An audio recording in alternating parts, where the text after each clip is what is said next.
Le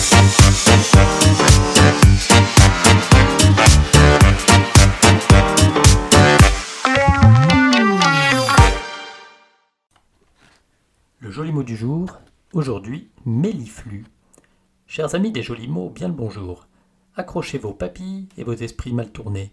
Aujourd'hui, nous allons plonger dans un mot qui coule, qui glisse, qui ondule. Un mot si doux qu'on pourrait presque en faire un massage linguistique. Ce mot, c'est méliflu. Celui-ci, on croirait le nom d'un médicament ou d'un vaccin contre la nouvelle variante de la grippe. Vous ne trouvez pas ?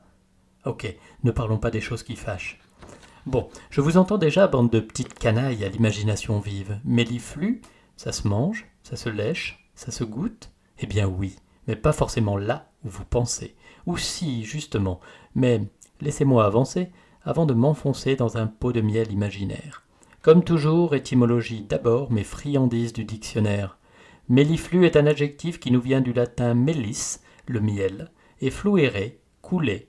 Autrement dit, qui coule comme le miel, qui a la douceur sucrée, épaisse, un rien provocatrice du miel liquide. Vous voyez déjà où cela nous conduit. Un peu de lenteur, un peu de chaleur, quelque chose qui s'étire en longueur. Longueur de temps, what else ? Allez, nul besoin de tirer sur la métaphore, vous y êtes déjà. Passons donc à la définition moderne, avant que votre esprit ne devienne totalement poisseux. Méliflu qualifie ce qui est doux, suave, mielleux, parfois trop. Une voix méliflue, un parfum méliflu, un sourire méliflu.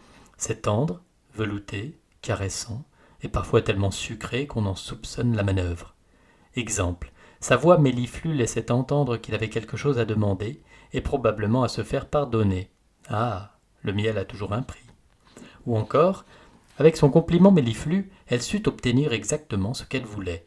Comme quoi, on peut renverser des montagnes avec un soupir et un sourire savamment dosé. Des synonymes, mielleux, suave, onctueux, sirupeux, et des antonymes, sec, abrupt, rugueux, comme certains caractères du lundi matin, tiens, hein mes petits oursons. Mais, chers auditeurs, avouons-le, ce mot possède une charge sensuelle indéniable. Il évoque une douceur qui s'étale, quelque chose qui coule en bouche, qui laisse une trace brillante sur la peau, sur les lèvres, sur les doigts. Hélas, la métaphore est déjà hors de contrôle. Et c'est là que méliflu devient intéressant. Il peut être tendre comme une caresse ou suspect comme un compliment trop travaillé. Le miel attire les abeilles, mais aussi les intentions douteuses. Aparté, vous vous rappelez cette série Le miel et les abeilles avec Laurie Nataf, l'actrice phare sans culotte qui chantait Fleurs sauvages dans le Jackie Show en 1994 ?